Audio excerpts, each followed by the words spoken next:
Good morning, brothers and sisters. It is 6:15 a.m. Central Standard Time on February 3rd, 2022. I hope our Creator is keeping you well and safe wherever you are in the world. We are at the European Space Agency looking at their Euphoria model, and it looks like yesterday we did take between 65 and 67 centimeters cubed of plasma at the very peak of it. That is a pretty sharp little spike right there. But we also came down very quickly. It was not a very long-term event. Oh, come on now. There we go.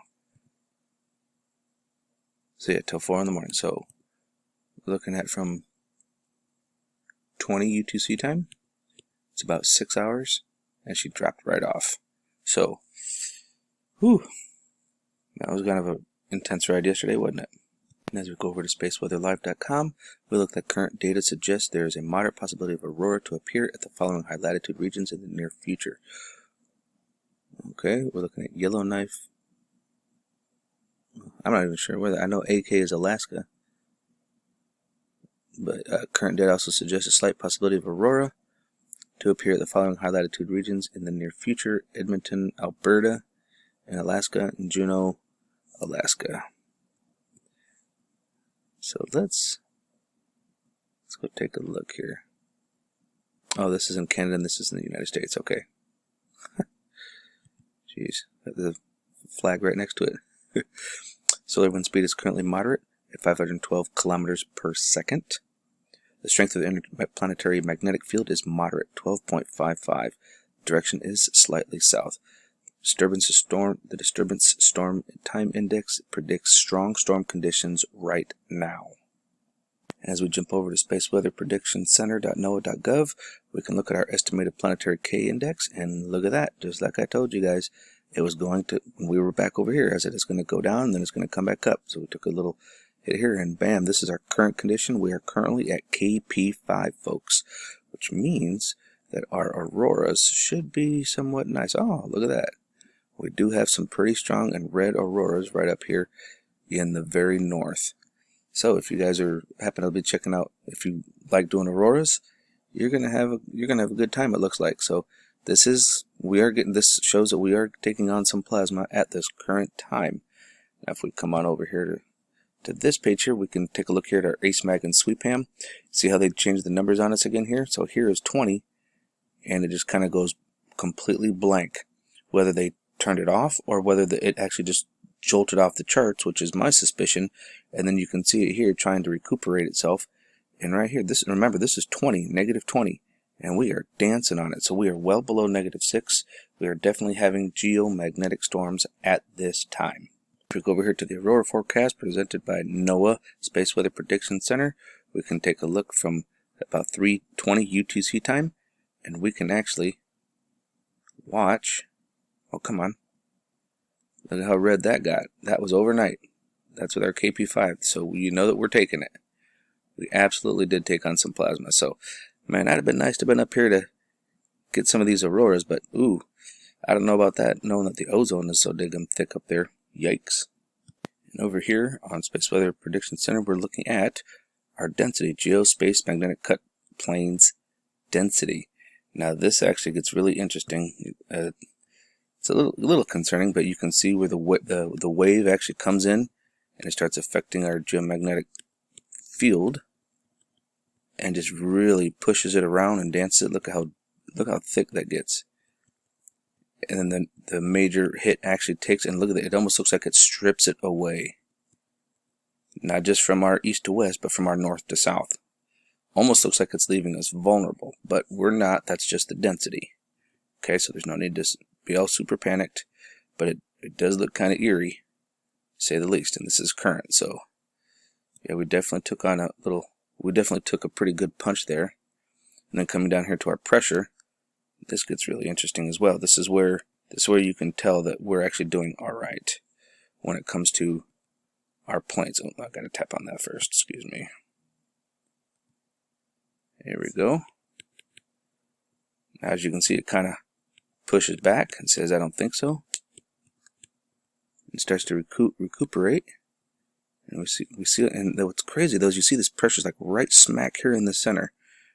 and then comes out the other side the same way, which is, to me, is pretty neat. But this is where it gets really interesting. Here comes the initial smack, and you can see our geomagnetic shield is doing just fine. But there is a lot of pressure. Now look at this. See these things bend? Look at that. Definitely taking it square on the chin, so I hope nobody has a glass jaw. That's all I got to say about that.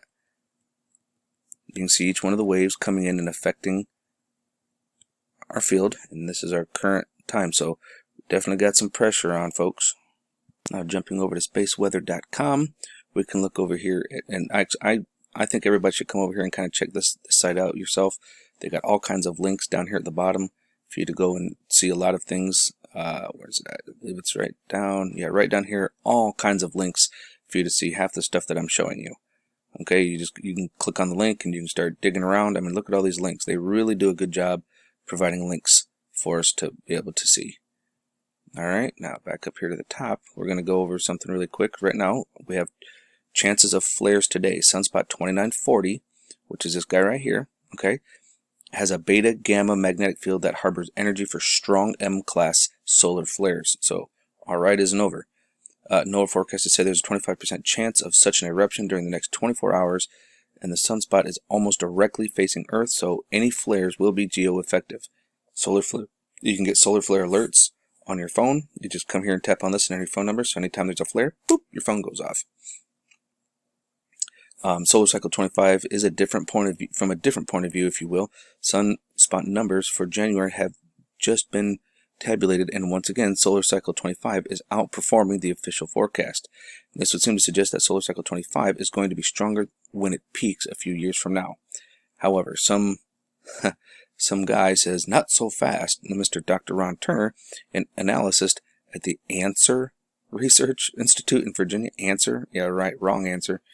It may be too early to anticipate a strong solar cycle. This graph explains why. He says that solar cycle 25, when he overlaid it on top of solar cycle 24, he's saying, look, oh, they're almost a perfect match. I'm looking at the difference here, and I don't think so. That is not a perfect match.